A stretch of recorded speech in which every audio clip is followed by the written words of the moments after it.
Hello, everybody. Good morning from my time zone here in Toronto, Canada. My name is Nekpe Obasoge. We are here today to discuss about the Nigerian election. I have with me all the way from the city of Kano, Mr. Sani Hanza. You are welcome to the program today, sir. Thank you, Madam. So, yesterday I announced it to the audience that I'm bringing a Northerner to the program today because we want to hear from the Northerners as well. It's good to bring the Northerners. We want to hear from you, your views over this upcoming election in Nigeria, sir. It's a welcome development. If you see from where we started, from the Independence Day to today, we're making a lot of progress. A lot of Nigerians don't understand it's a progress we're making. From the background, I see sometimes you're showing from tribal politics to regional politics and now to cross-carpeting politics, which is about ideology. We're not yet there yet, but we're making a serious achievement. Because if you can go back in the 60s, we used to have the Northern People's Party, APC, Congress, the Action Group, the CNC, all of these political arrangements are based on purely tribal. Then we moved to MTN, which is regional, a bit mixture of all. But today, you see, we are talking about gladiators that cut across the country. People whose name is, they have supporters in all parts of Nigeria. They may have more in some states and more, but at least we've killed that tribal politics in Nigeria. So, my number one question is, given that a Northerner is the president of Nigeria, how come the insecurity level in Nigeria, in the northern region, to be specific, is unbelievable? So people are wondering, even though a Northerner is the president, he cannot use the federal might to tackle the issue of insecurity in the north.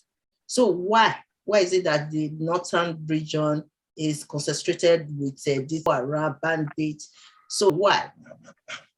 Yeah, it's a good observation and a good question, but for everywhere in the world where you see insecurity or unrest, it has to benefit certain people, or there has to be something good about that area, because people don't go and make trouble with something they don't like. They don't fight over things that is nothing. So if you look at it, let's go back to the pre-Independence Day. I mean, after the Independence Day, even the Civil War, before we get to the North, if you be patient, I'll take you there. You see, what caused the Nigerian Civil War is largely discovery of oil in the south. And having that oil ignites the trouble, which normally people will not present it as the oil is the source of the trouble. So if you look at what is happening today in the north, especially northeast, there's a lot of deposits of oil, petroleum in the Chad Basin, a lot. And if you come to northwest here, we have a lot of deposits of gold and diamond. So you see, when you have such thing at your background, you easily have you have sponsors to cause trouble, and that's exactly what's happening. You see, in the basin development, the Chad Basin, very close to Maiduguri, there has to be insecurity there, so that the government will lose focus, and then if there's a chance, people can steal oil from there. They tried that in the south.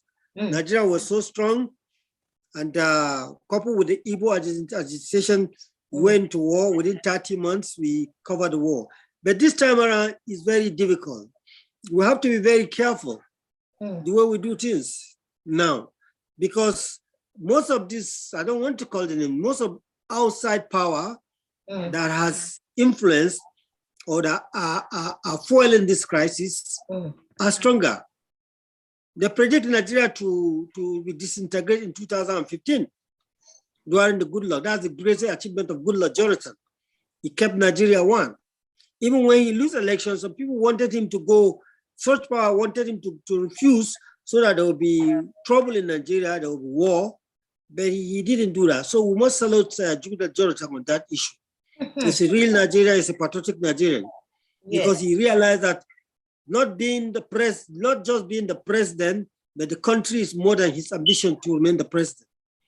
So if you look at it, we have a lot of deposit from Zamfara, from Sokoto, up to around Kwara, of gold and diamond. And they can't allow us to go free. That's a fact. But I can prove that to you. Listen, you don't know how much a bullet is cost. Some of these people they are using are poor people who cannot afford, ordinarily, cannot afford 3 square meal. How do they get AK-47? How do they get the rifle? Sometimes they even have ammunition. The armory is much richer than the Nigerian army. Even now that we are equipping the country, the present government is equipping the country. So you can imagine where do they get the money? Where do they even have? Because most of them are illiterate or semi-illiterate in the Western sense of it. Where do they get the connection to even buy, to negotiate if you have the money? There have to be a middleman in between. Somebody who knows the market, who knows where to source those kind of weaponry. So if you look at those things, what will you say? There had to be some help somewhere. And what's the interest of the help? There are instances, witnesses, and evidence where they see helicopter dropping foods, medications, armory into bush for both Boko Haram and now you talk about the herdsmen or the bandits. Really? Yes, there are instances, there are a lot of witnesses where airplane, helicopter flying and dropping stuff. Where did they get that connection? These are basically people who some cannot even speak English. So where's the connection coming from? And in terms of Boko Haram, white people, jam of different nations, I don't want to call the nations, who are not Muslim are fine working for Boko Haram. How do they get in contact? I know they can be missionary. Where's the connection? Exactly. Yeah, you have Christian working engineering, mechanics for Boko Haram. Where do you get that from? If it's ideology, if it's purely religion, why will there be? So it's more than what the eye can see. Nigeria is a great country and a potentially great country. And those who see it, nobody wants competition. Now it's America, it's Russia, it's China. They don't want Nigeria to graduate into world politics, into greatness of Nigeria, because they can see Nigerians abroad in diaspora, in America, in Canada, in UK, in all professions. We are not lagging behind. If our country will be fixed and those people will come back, we are a great nation. So if you don't understand that, you're always going to be used. I was reading something today, the depth of America is so higher than anything. So how do they get us, how can they get us to do their bit for them? Keep us hungry, like Bob Marley would say. When you need some food, they tell you your brother is your enemy. This is a game, divide and rule. Create a situation, then tell you the answer, that the answer is this, is that. If not, let me give you another example. Why should an Igbo man say he's supporting IPOP, or one half illiterate man with all the educated people in Igbo, professors on all aspects, medicine, engineering, all, to not lead Igbo agitation? It has to be somebody who is not fixed, who is barely in Nigeria. So if you see very well, you find out that an average Igbo man, if you come to Abuja, you come to Kano, you come to Sokoto, you come to Zamfara, you come to Maiduguri, they are all in business. They run most of the business. And in offices, federal offices, all the offices you find them in. Now, if you want to cut away from Nigeria, just assume the Igbos in the north. In Kano, we're thinking of about 1 million. All federal agencies in north, there are elements of Igbo in them. So if you remove them, where are you going to get them a job in the east? If you remove them, where do you get the land for them to stay? Igbos fight over lands because it's a rocky area and There's not much space. So in Kano, I can tell you, Kano, Lagos, if you say you have more than 2 million Igbos staying there, yeah, it's not exaggeration. Where are you going to get them where to stay in the East? Not talk about those in the diaspora, in UK, in America. So why would somebody want to leave Nigeria? When we have fertile land, when you leave Lagos before you come to Kano, you see a virgin land where people can develop and expand Igbo land as one Nigeria. So, but why we so Igbo so dull that I don't see this? Don't forget that the tomatoes, the onion, the meat, everything, because of the nature of the land in the East, they don't grow. You depend that or not. Will you cut that and start importing from abroad? What sense does that make? So some people are making something out of it. If you look at the first time in the history, political history, I know maybe you can say Obasanjo was helped by the Northerner to become head of state, Shonikam by Babangida. But after that, you watch the first time Yoruba have been going action political, what do they call that? Action group, not in awo. But 2015, we saw a situation where the West came up and fight for Buhari because some element of Northerner were in Lagos with heavy dollars to make sure that he didn't get the primaries. And as God has it, the major person who stood for him is Bola Tinubu. It won't happen before in the old politics. And if he does that, it's going to be sanctioned by the Yoruba. It's the days of our war.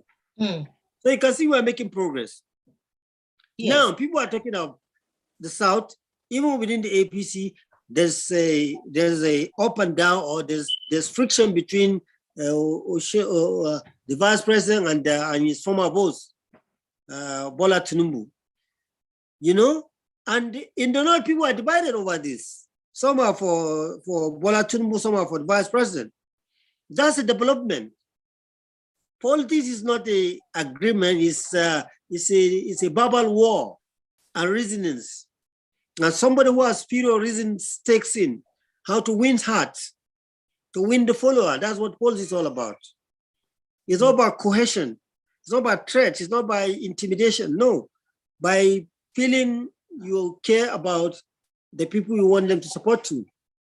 So if you look at...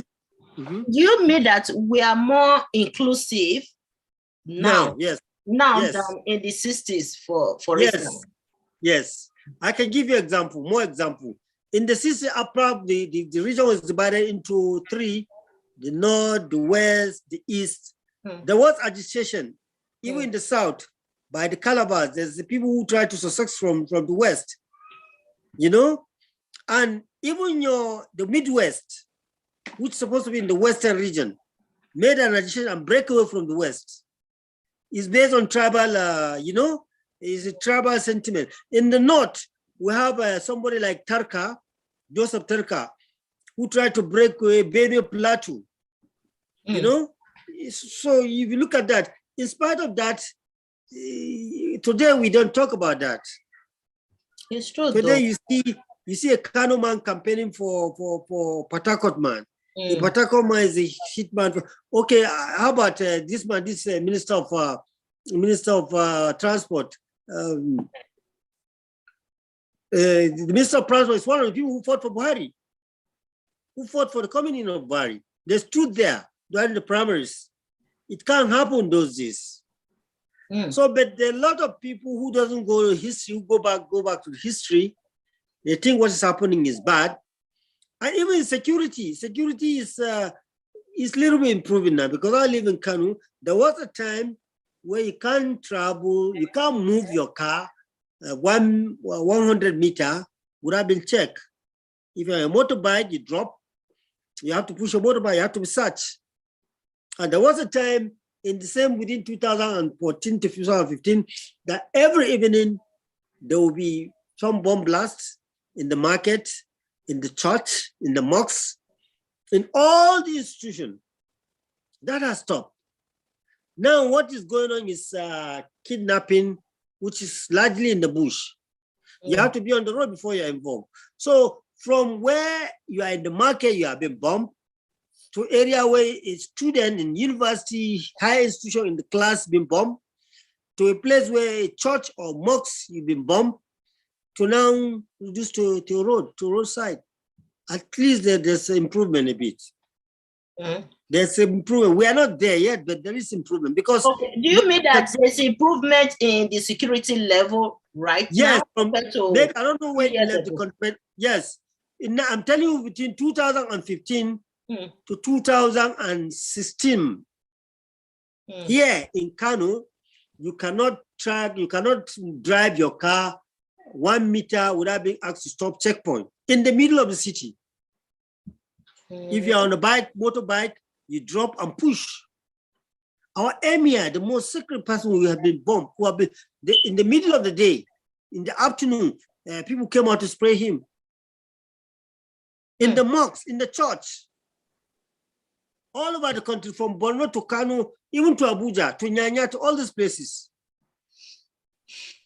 Okay. So which one is safer now? Now is if you are traveling, maybe by train, which happened once time, or by the road, some hooligans can come on and stop and kidnap some people. Still, I will still tell you that it's still improvement than those days. So from the time where people, some bunch of idiots will go to school, the whole school, 100, 200 people carry them to bush. Girls, you know, they did a guest back, something like that. It happened in this country. And now it's not easy. And that's also, let me tell you, so at that time, police cannot wear their uniform. They wear plain clothes. They don't stay in the police station. They stay surrounding the police station. So we left that stage to a place that the police can now go and perform their duty. We're making progress. We're not there yet. We're making great progress. That is a good news coming from a northerner. Yes. I think that's a good one. But we hope that the insecurity level will not intensify. That is what we are praying for. Because you see, Nigeria, the president is capable of killing insecurity today. Just within a week, he can finish Boko Haram, he can finish bandits, he can finish IPOP just within a week. But don't forget that this international criminal something, if you go full force like people are saying, they're going to rope him with war crime. Or they'll call it genocide. They find a way, they find a name to wrap it up to him. If you see the way the president is going on now, they wait for people who are clearly out to attack, then they deal with them, and they've been successful. It was a long way. It took the long way. It didn't take the radical way. The radical way is to go there, bomb everybody, and tomorrow some lawyer will come out and tell you, how are you sure there's no kidnap, there's no innocent person there? How are you sure one of the people that kidnapped is part of them? You bombed, you know, things like that will come up. I'm not sure. Let's hear from the audience what they are saying about that.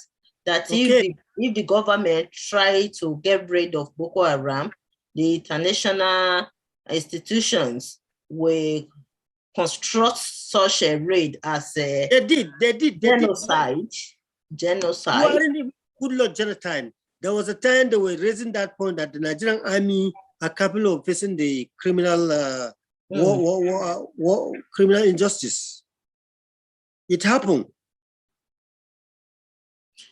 Well, so we were also predicting or even advising the federal government to work with international bodies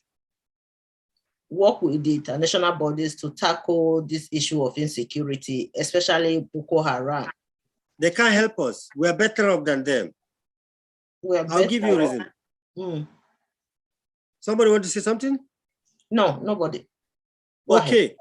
We are better off than them. Let me give you an example. In Congo, Nigerian army did very well. In Lebanon, when there was war, Nigerian army did very well.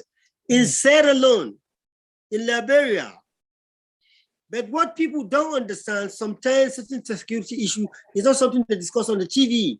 Because here talking, the person, if you're taking this action and then you change the action. Let me give you an example. There was a time when those girls, those Chibok girls were arrested. They said America will help us to go and get them from where they are during Goodluck Jonathan. And there was a plan that they are going to fuse those places with gas so everybody will fall asleep and go there. Before you know, the story has got to them. They start wearing whatever masks to protect themselves. You know? So it's not military discussions. It's not something that they bring it to the table or to the forefront and talk. If you go there, okay, now, if you look at Russia and Ukraine, the same scenario happened in America and Cuba, right? The same thing is happening there. And now see how they're trying to record some war crime against even before it happened. Before the war crime happened, they are trying to, and they will do that because they don't want Black nation to get to that level they are. But, the federal government is not providing enough ammunition, to... That was before, no, not now. That was before. Let me take you back again to 2014-15. Did you know several barracks have been taken over by Boko Haram, several military barracks, because there's not enough ammunition. And even the weapon they were using were not as sophisticated as that of Boko Haram. Boko Haram, yes. Yes. How come? You see, there's one thing in the military you don't know. If my bullet can go 5 meter, 200 meter, and your own can go 1,000 meter, before I get to you, you got to me. That's what happened in the Boko Haram. Before our soldiers' bullet could get to them, their bullet is getting to us. Then the army have to retreat and leave the barrack. More than 100 barracks have been taken over by Boko Haram. But now they are back. Is that an achievement? Is that a progress? We don't know that. Some of us don't know what is going on. A lot of people dish out lies for some other reason, for political reasons. But what we fail to understand is that we may die, but Nigeria will still remain. Even look at other countries like West Germany and East Germany. After a very long time, they want to come back. We have things that we both need. We have fertile land here. We have good land for agricultural production. And the congestion in the, let's say, East land that they're talking about, if you look at from Enugu to Abakaliki, I've been there, it's rocky, rocks, no place to farm. Where are you going to get the food? Are you going to, food security is one of the major security in the world. If you don't have your food, what are you going to do? And don't forget that if things like what this government is doing now, going back to agric, if for Kano State that we used to produce groundnut oil, Duaren before Ogoro Singh is one who turned this thing back.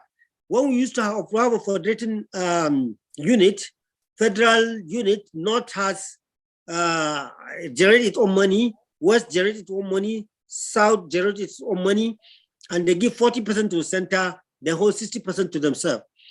Not we're doing fine. Because groundnut oil, though we export them, contribute almost to 45% of the national income. Not about size and skin, tins and columbine, so many agricultural products here. Did you know again, let me say something again now. Did you know that a liter of groundnut oil is more expensive than a liter of petroleum? Did you know that? Did you know that it's easier to refine, to get groundnut oil from groundnut than to crack a petroleum, from petroleum? So there are a lot that we are not doing. So for the issue of insecurity, which many of us are very concerned about in the North, because it's like the insecurity is pushing towards the Middle Belt to the Southern region, And yes, it's ravaging the lives of many innocent civilians in the country. We are very yes. concerned about, especially those of us in diaspora. We are not in Nigeria, but because of there's a lot of exaggeration. Sometimes exaggeration, but you see, it's naturally now. Those people were when they were there around Lake Chad, this what do they call it, the Sambisa forest. They concentrate there. Now Sambisa are taken over by the military. They're running down to anywhere. They are tactically running away. And they don't just run away and go and hold their side. They will run a place and hold ground there. So if you dispatch them, they run to another place. Look at the style they were saying, Fulani herdsmen. They say it's happening between Taraba and Benue. When the military are there, you move from Taraba, they say it's Benue. Then they say it's not Benue, they say it's Nasarawa. Now it's around Kogi and this. When the military is encroaching, they move away. Some die away. Gradually, they won't stop because they have no business. It will take time for them to stop. To get rid of them, totally. To get rid of them. Unless you want to go into the bush, anybody that look like somebody like me, you say it's a Fulani man, you kill him, which is not good, and it will have legal implication later. So this is the reason. It's not that the government is slow. The government, I hear people on the TV keep saying the government know where they are. They know when they go and kill them. I did the only one. Most of the time when you capture those players, you see they say they free 200, 300 innocent people or people they kidnap. So if you go and bomb those people, what have you done? You kill innocent people that they Yes, it's better to leave 10 criminals to go for one innocent man to be killed. Gradually, it's a long rope of the government. It's catching up with them. I did a research on the Chibos girls that were kidnapped at that time. The way they rescued them, they were very careful so that they will not go condemn the lives of those innocent. Yes. If you want to go and rescue them, you kill them. How can you? There's collateral damage, what they call collateral, military call collateral damage. You see, military is not police. They only shoot the direction and then whatever is that, they're to clear it. They don't care whether it's them. In fact, there used to be a mistake that a military will bomb its own people. It does happen. So if you do that, what do you think they will do? They will call you to international law, blah, blah, you know? That's why you see this government were asking for international to declare Boko Haram as a terrorist organization. They did. That's when we get that success. Now, if you look at IPOP and the kidnappers, they need the world to recognize them as a terrorist, because there's something people don't understand. Ordinary criminals should be handled by police. Armed robbery and stuff like that should be. That's how the law works. One thing about the IPOP, can we categorize the IPOP as part of the problem, because they are just a group agitating for secession? So when we are discussing about criminal or insecurity in Nigeria, should we also classify them as part of the people causing insecurity in Nigeria? This is a little bit. Yes. I don't know whether I followed recently. They will stop. There's what they call sit at home. If you come, there are videos. They kill Igbo themselves, their brothers. They kill the Hausa people. They kill any other person that comes out. There are videos of them burning trailers belonging to North, killing the drivers. That's insecurity. Yeah, insecurity. Yeah. You know, if you're agitating, you don't have to touch. You don't have to touch people. They have an army. It's no longer agitation. They are resisting. It's a resistance. Agitation is stopped at Babel War. Go to seminars, international conferences. Talk about that. This is not what they are doing. They are holding arms. Look at whatever they did. That thing they did for SS something. The leader was telling them, kill them, burn them, slaughter them. That's not agitation.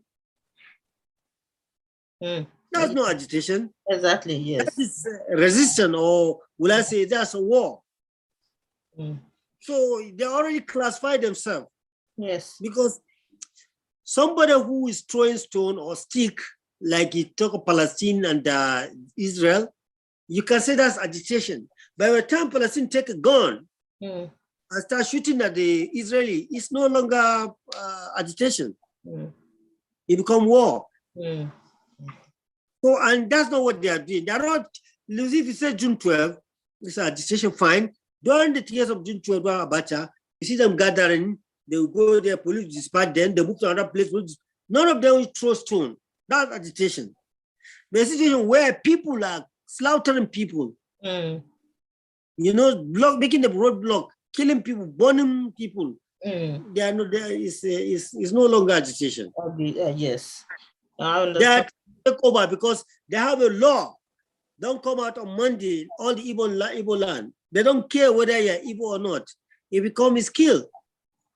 That's not agitation. That's more than, in fact, you can be trapped if your car was past that side, you can be victim of it. Anybody can be victim of that. And they don't care whether you're Igbo, whether you're non-Igbo, if they catch you dead. And they make the video, not somebody making the video to scare people. That's terrorism. Terrorism is about scaring someone with his life. If you don't do this, you're going to do that to him. And that's what they are doing now. They show there's the missile, they show they're in the bush. In fact, did you know it's only an IPOP case in Nigeria where we have people who are cannibalizing their people, eating human flesh. Yes, it's recorded online. For the IPOP? Yes. For modern day? Yes. It's not, if you Google, you see. It's on the online. It's not a secret, it's not hearsay. Human being eating human being. I've never heard about that in modern day. But Google is on the air. Anybody who's listening to this, you can challenge it. That wasn't the case of human being eating human being. But sir, the major problem facing Nigeria right now is the insecurity concerning Boko Haram and bandits who are called bombing public spaces, killing how many people at once. So that is the major problem that we are afraid of. I can reliably tell you, and you try to find out if you have any contact in Nigeria, I can tell you it's more than 4 years now. There's no Boko Haram don't have capability to bomb anybody. The last one they did is this train. For more than 4 years now, they have no capability of doing that. Okay. And if you talk about bandit, the word bandit is an English thing. If you watch the Western film, American film, it's a stage of development. The Americans were into that at the early stage of their time. And today, whether you like it or not, it's only when you fall victim, isolated area, on the road, that you can say you can fall victim of being kidnapped. Kidnapping has been going on all over the world. It's not a new word in Nigeria. It happened. The Americans and the Yankees and the Confederates, the Cowboys and the Indians, all these things happen in America. It happens all in the old world. We are talking about the level. Look at our development. We are less than 100 years. They are how many years? They are far more. They have seen so much, and they have many experiences that made them to understand, to enable to enact a law, to obey the law because of what they know. Yeah. Now today, there's school children are not safe in America. I know you heard that one. Yes, I know. There's not only in Nigeria. Yeah. So, sir, let's quickly move into the politics aspect of it. Okay. I'm glad that the insecurity level in the northern region is gradually reducing, that the government is working to tackle, this issue of insecurity. That's what we want to hear. You understand? Because those days whereby we used to hear that there's a bomb blast in this, 200 it happened before 2007. This thing happened between 2012, 13, 14, up to around 2006. Okay. Yeah, but from then, it doesn't happen again. But there's still that mass kidnapping, like the train from Abuja to... It's Boko Haram now. People thought it's a bandit, it's a Boko Haram.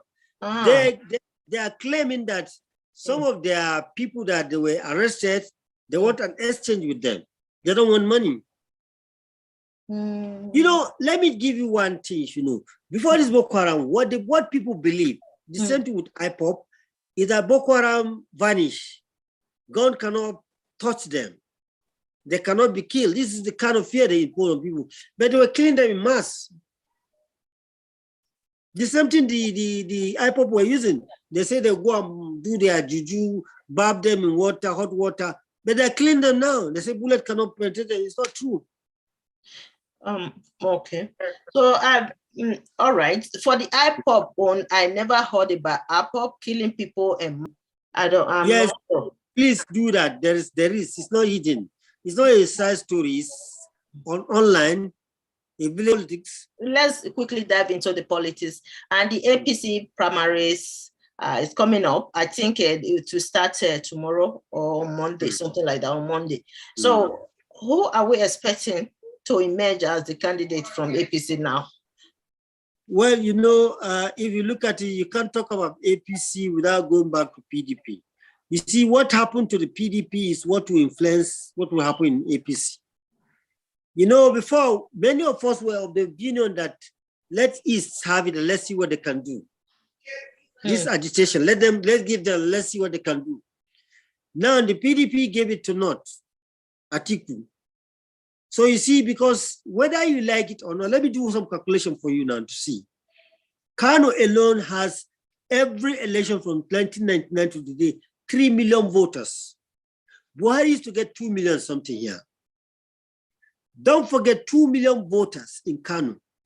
If you go to 5 states of the East, is 2,100,000 something vote.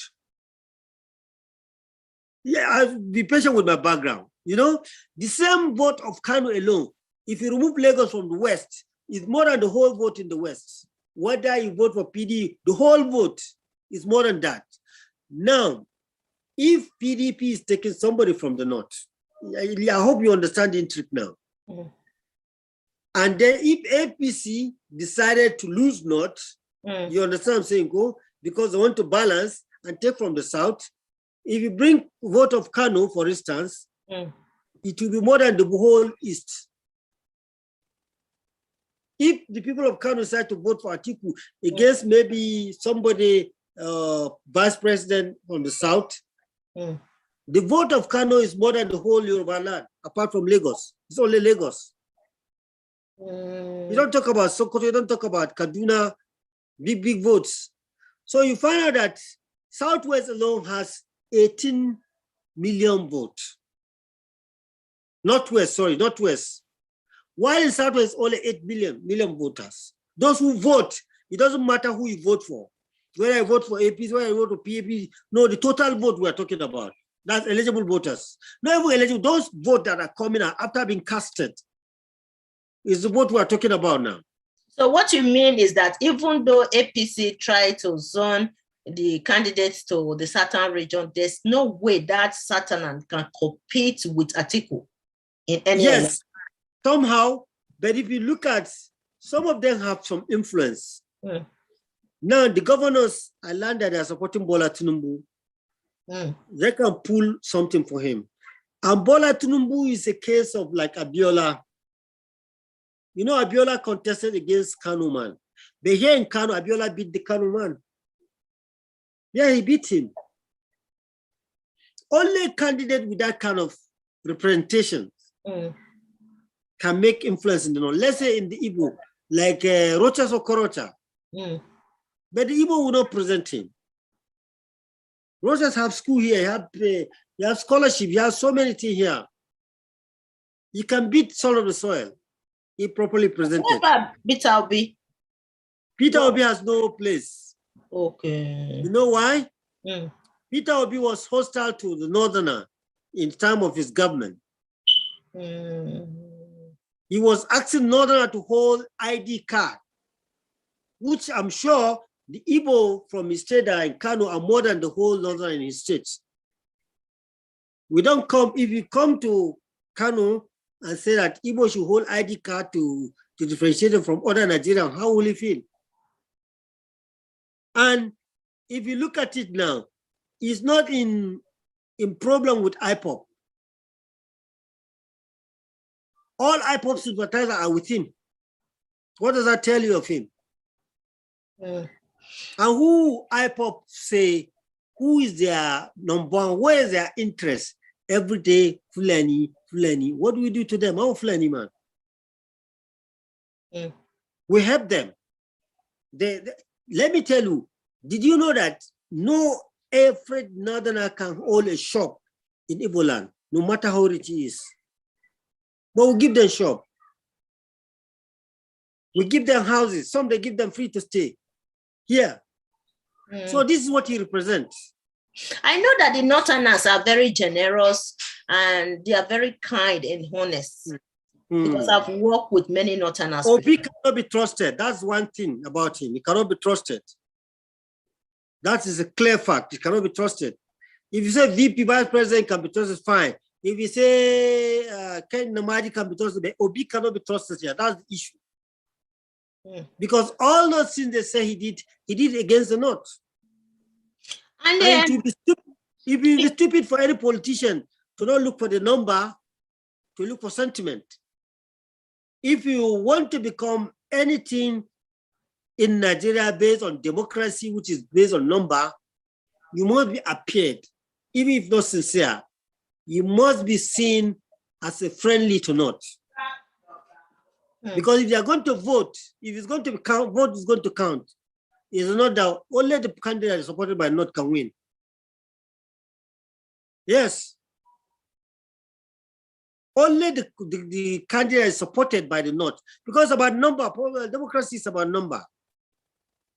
The North has the number. Triple the whole South. So how are you going to do it? Unless you're going to put gun on them, if you don't vote for me, I'll kill you, which is not possible. So do you mean that because the North has more population, that the presidency will remain in the North because of the population based on the... No, you see, nobody will give, even you, nobody will give somebody who is not feeling safe a key to his house. If you have somebody who has a record who want to kill you, or it's after you everywhere you go, do you give your key to your house to him, to her or him? This is the natural question. The Igbo refuse to make themselves acceptable. They keep it to their way. Even I'm sure even in UK and America, they still want to think their own way. And it's a cake. Because let's go back before the white man came. Where are they? The Hausas, the Yorubas, the Benins are more advanced than them culturally. So what is it they're telling you? I'm from Benin. I'm from Benin. Yeah, it is more advanced than the Igbos culturally. And don't forget, from Sokoto, somebody is ruling like a president, part of Niger, part of Cameroon, up to Kwara, up to there's a place very close in Edo State to Okene. So nobody was ruling. They have all this in the school system, the judicial system, the police system before the white man came. If you go back to the Igbo history, look at the things fall apart. They are living like almost in different villages, fighting villages against villages. They were never a community, they were villages, not a state, not to talk of a nation. Igbo have, go back to their history, the Omala system, they believe in villages to village, village fighting around village. But the days of Sokoto, the Sultan of Sokoto is giving help to Afonjas of Kwara. See the distance. He come to Ife to help Ife fight. There's that cooperation. So, but how can you say people who are just villagers? Look at an approach. I challenge every woman that's listening to this. He talk about his village, not town like Benin, like Asaba, like all. It's not town like villages. So you want to bring your own way, defeated way, for me to follow. You mean don't forget at that time they had no centralized monarch like the Benin Kingdom that it's now. We're all animal. From animal nature, we become community, we become family, we become this thing, we become nations. It shows our advancement. Even the white people have the same problem. They were from different individuals, they formed nations. So if you look at the Igbo, they haven't formed that. They were arrested at a point of development, a very low point of development. Like what Malcolm X who said, arrested development. But if you come to note, for instance, now, Kano take British 20 years to conquer. Go and check the history. War to war, 20 good years before they could conquer Kano. And they were surprised, where do we get the gunpowder? Because Kano had the gunpowder through the Morocco, through the Egypt, through trans-Sahara trade. The gun which they are using to terrorize people in the south, the Kano people have it. So it was a bloody war. It has to be people who have issues with the Emir Kano that joined them to overthrow that's why they said the home people joined the white people to overthrow the Kano. And when Kano fell, the whole north fell. There's no such in the East. They were welcoming the white man. The white man is like a king.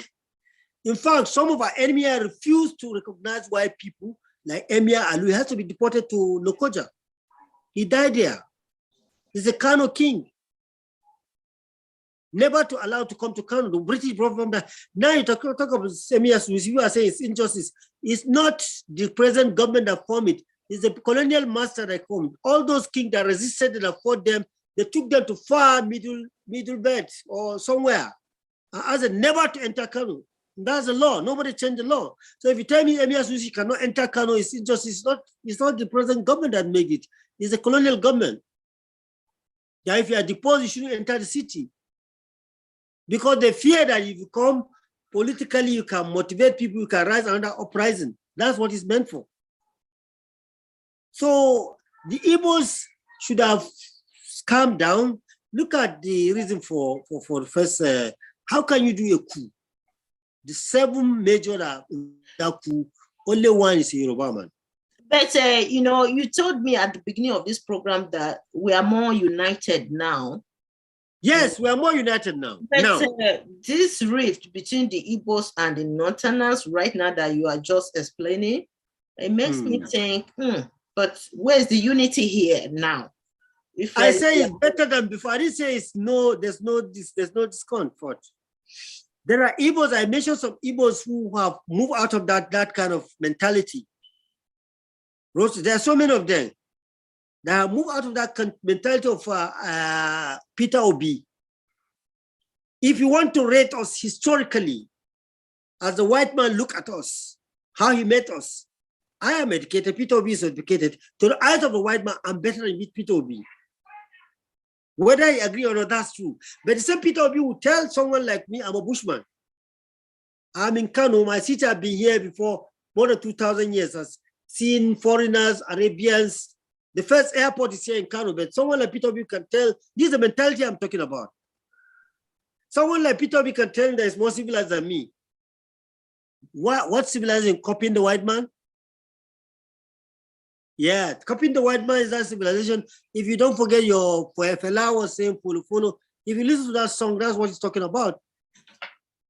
I have one critical question for you.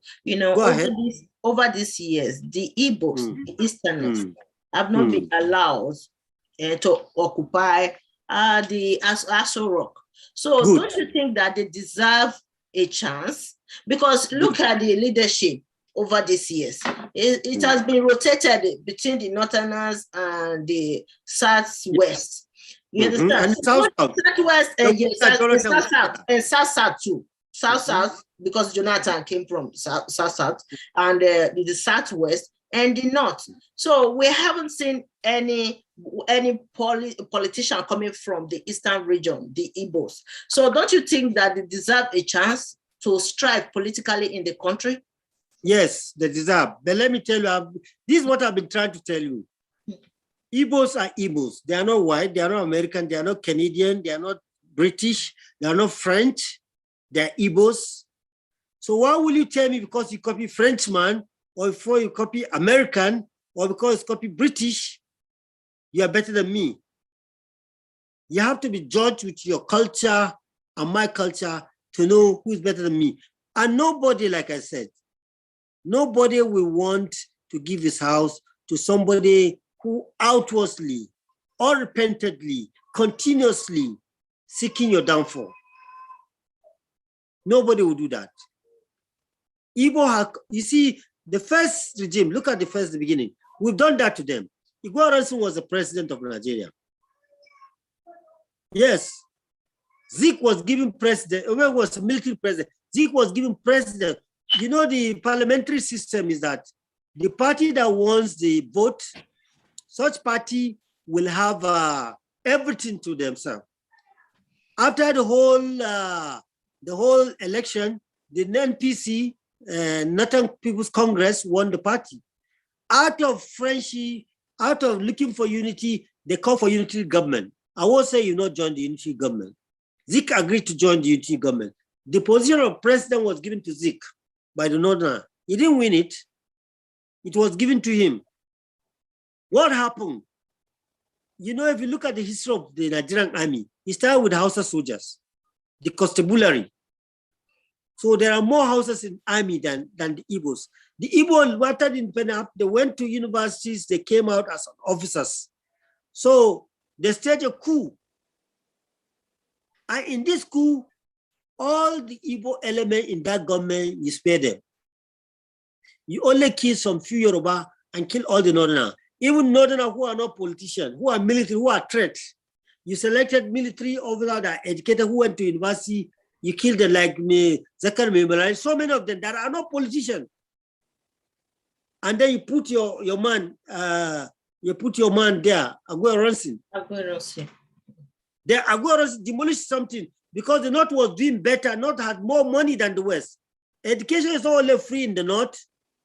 They give you food, they give you uniform, they give you pocket money, while in the West, they give you free education, seats. So people enjoy education far much under Saddam than a war. I only give free education. But in the North, even we in the 70s, they will give us a piece of 2 uniform, 2 canvases, those who do sport, 2 sport wear, banana and egg twice a week. If you are going to calculate the transport to your home, they give you money. Every end of the day, they give you 9 naira pocket money at the 70s. So why is the South don't talk about that? What our did was just free, don't pay anything, come on school. But what not did was some parents, because they're so poor, they depend on their children, they allow their children to go to school. Some don't really want to go to school. Why? Because they still have, why will a white man conquer us? Why should we be a slave to white man thinking? Why should we be a slave to white man way of life? So some don't want to go to school. So you find out Igbos have refused to bring themselves to their level. Population, military strength, we've seen, the North has more than you. So who are you to dictate to North? Someone who is military stronger than you? Economic, even economic, North is stronger than the Igbos. The Hausa are stronger than the Igbos. People don't talk about it. If you want, I can explain to you. Now look at the sectors of education. Which sector are dominated by the Igbos? Drugs, pharmaceutical, building, spare parts. That's all. But that's not what makes the economy. The transport system, all the lorries, all the trailers belong to the Northerner. All the airlines belong to the Northerner. All the money change, money market, changing of dollar belong to the Northerner. All the foodstuff, agri, meat belong to the Northerner. But you see, they're not arrogant about it like the Igbos. A Northerner who has 100 million, you would know. A Igbo man who has 220 million will show up. But the Igbos are very innovative in Nigeria. We cannot deny that, no matter what. No, how innovative they are. They are very innovative, sir. Honestly, even the blind can see that the Igbos are very innovative. We should give them credit. The Igbos are very innovative. You know, yes, I know it's what they say.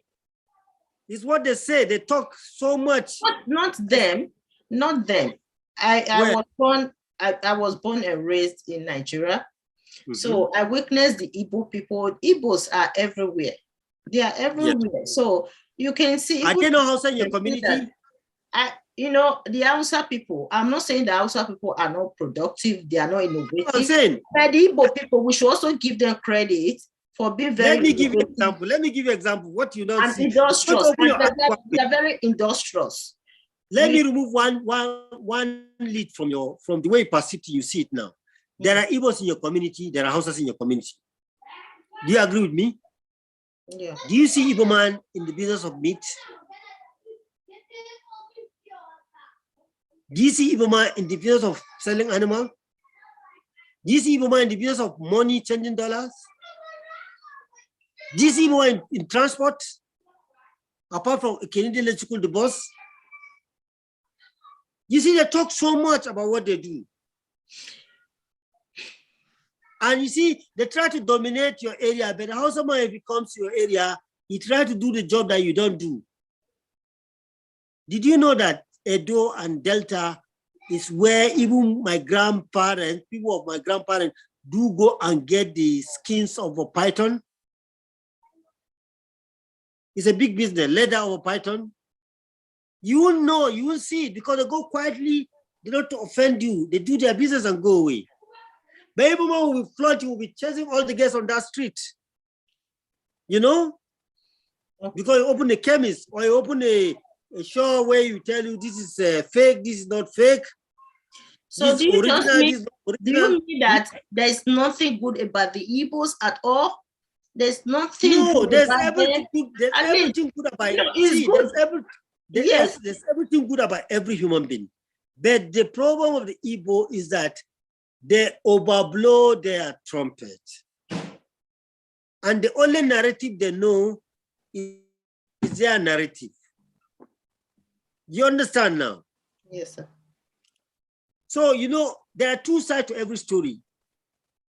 Every story has two sides. But the moment you start thinking your own side is the only story, then there's something wrong.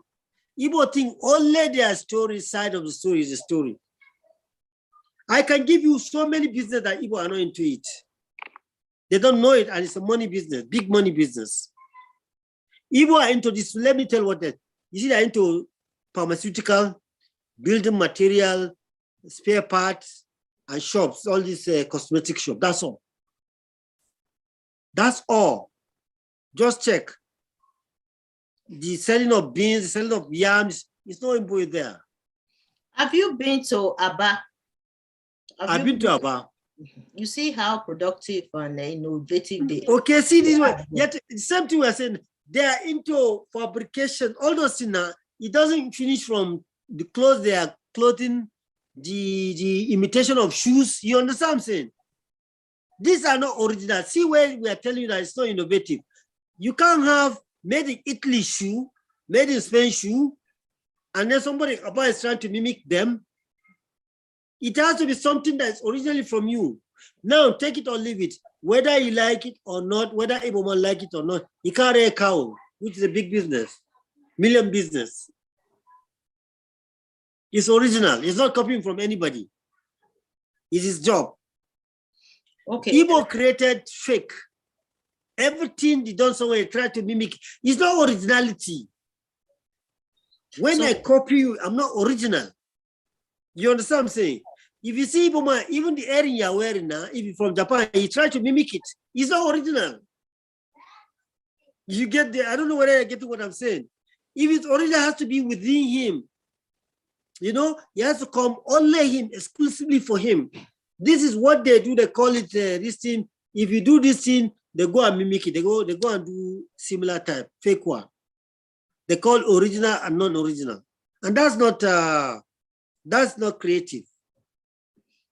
It's not creative at all. Don't forget that kola nut business, you know how to produce kola nut. But it's how someone who take kola to Egypt, to Morocco, the Yoruba who produce kola don't know how he does. But he does it quietly. He does it quietly. He buy the kola nut, he take it up to Spain. Local people cannot speak English, they do this business. Sir, I'm not trying to stereotype the Northerners. When it comes to poverty level in Nigeria, when it comes to education in Nigeria, good. Can you rate the Northerners right now? Let's take it one by one. Education in the North. Yes. Let's take it poverty level. Go ahead. Good. Which one? Let me take education first. Whether you like it or not, the North has two education systems, which is not the only one. The education that is used in Dubai is not the same education you are using in Canada. Yes. They also had both the one used in Dubai and those one used in Canada. If you're talking about education that is used in Canada alone and America, the Igbos have more than the Hausas. But when you talk about the education that make promotion in Dubai and Middle East, Igbo have zero of social education. The Chinese education is different. The Chinese advancement and development is different. The Russian advancement and development is different. For you to have a British, American, Canadian style of education, to think that's the final education, you're wrong. Chinese don't follow the same education. No, when we say education, it doesn't mean that it must be a Western education. Education that has to do, education that has to support you, self-development kind of education. Yes. We're talking about. Now, you might be educated in French language, you understand? That is education. You might be educated in Arabic language or Arabic, maybe professional way. We are talking about professionality. Let me say now, if you talk about professionalism, universities that we're talking, I think somebody who go to university is educated enough by a standard. Isn't that okay? Somebody who go to university is educated enough. Yes. Did you know the first university is in Egypt? It's not this Western system. But that's what I'm saying now. It can be in Arabic. So this is what I'm saying now. See, I can tell you that no Hausa's son, you say Al-Majri. Al-Majri is a system of education to make people humble. Almost every northerner, a Muslim, must have that education. All. So that education, is it for self-development, to give you employment, to be successful? I'm giving you an example now. In Egypt, in Saudi Arabia, in Kuwait, what do they use it for? They use it for work. Okay, so that's humble. We give you we are only blinding ourselves, Nigeria, to America, France, Germany. Not that which is different. Western already. That is not what maybe you don't understand my question. When you say education, if I read something, I'm a professional, I'm a radiographer, for instance, now, it's based on Western concepts. I can get employed in Canada, I have offers, I have license in UK, that's a different thing. But there's a kind of education that I cannot get job there, but I get in Saudi Arabia, I get in Kuwait, I get in all those places. You follow what I'm saying now? So those countries, the Chinese, the Indian, the Orientalists are different. And they use the education for work. There are a lot of Hausa in Saudi Arabia. Why do you think our people who are more in Saudi Arabia? They work. They work with their Islamic education and they have a place. Which woman cannot work with that kind of education? But the Igbo don't want to see that aspect. Comparing here, we are not really comparing. I'm just education. It's education. I'm trying to tell you that if you talk about general education, if you say Western education, the South are far, far more than the North. But if you say education, without branding that Eastern, Oriental, just education, the North are far, far more than the South. What type of education is that? Can you explain what universities are the Northerners are attending in this education that you are talking about? When you say education, it doesn't have to be with, me educating my children on certain language or certain doctrine. We are talking about going to the university, for instance, go study Arabic or something. That is what I want to hear. Okay, let me say something. There are different types of education we are talking about. Yes. Let me say something. Did you know mathematics, algebra, chemistry, medicine are all started in those Arabic universities? Do we have it in Nigeria? Do we have it in Nigeria? No, attending that university? No, see what I'm saying now. The university who started all those languages, mathematics, are Islamic universities. There was no university in the West then. Okay. Now the West copy it and standardize according to their own needs. But I'm trying to tell you, those universities are still there. There are still people leaving Cairo to Sudan to go and do university education locally. That one is different. When they say sheikh, you used to say sheikh, give me sheikh this. It means professor. Sheikh, It's not a religious something. It's a professor. It's a rank of professor like PhD. Sir, that is different. You are talking about education. No, this is something that you those without get education. That is what me are talking about. That children that doesn't go to school, you know, parents don't send them to school at all. This what you are talking about now is education for anybody. Okay, let me ask you now. Did you hear that Southern will tell you there's Almajiri in the north? Almajiri, have you ever heard of the word Almajiri? Yes, I heard that, yes, sir. Almajiri, let me define it for you now. It's not poor people. It's a system where you take your child to a teacher, you teach him, you humble him, you know, he look wretched. Doesn't mean that they want the child before he gets 18 is humble in life. That humbleness is it a kind of a profession? That is what we hear. No, there are professions. I'm just trying to tell you that there's such school up to tomorrow. So Islamic school. In that school, they read different kind of thing. That's what I'm trying to, even the medicine we're practicing today is copied from that type to this one. The medicine, the arithmetic, you see that it's copied from that Arabic to Western one. Even the alphabet, ABCD, what do they call it? ABC is called Arabic alphabet now. Arabic alphabet, you don't know? It's Arabic that's modified. They are modified to this Western one. Right. There are people with that, and there are places they get job. They can't get job in Nigeria because Nigeria is a secular state. But there are countries that get job with those kind of education. So do you mean that somebody in Nigeria study in Nigeria, then cannot get a job in Nigeria, then will go seek for job opportunities outside the country because that just shows that we... No, let's drop that. We're talking about education now. I've told you now, the North has two kinds of education, the Western and the Eastern education. The South have more Western, only Western education. Okay. Only Western education. That's the point I'm trying to make you. So if you are going to judge based on only Western education, you find the North are far, South are far more educated than the North. But if you are going to talk about education, combining East, West, the North are far more ahead of the South. And let's go back to poverty now. Did you know, between me and God, there's more poverty in the South than the North? Those Almajiri that people are categorizing as a poor people, they are not poor people. There's a singer now. If you Google, you see Rara. He's a multi-billionaire. Last 2 months, he dashed singers who put company, dashed them car. He was Almajiri here. He just bought within this 99, and now he's become a millionaire. He's Almajiri, Rara, the singer for Buhari and all these people. He has a talent. If he sing for you now, like if you say you become governor, if something become like that. He's a singer. He appeared in this chairman for APC. He was once singing now. 10 years ago, he's Almajiri. So you are looking at them there. You see, Igbo have that kind of thing. If an Igbo man is learning apprentice with somebody, you look wretched. He's wearing one short knicker. You don't start judging from that point. This is the point the Southern are judging. This is the most interesting interview I've ever had. Did you understand? They're judging from that aspect. But those people have a parent. Do you know, see the system in the North? A normal, traditional, old system. There's what they call rumbu. They pile in the food they will eat for the whole year. The father is the head.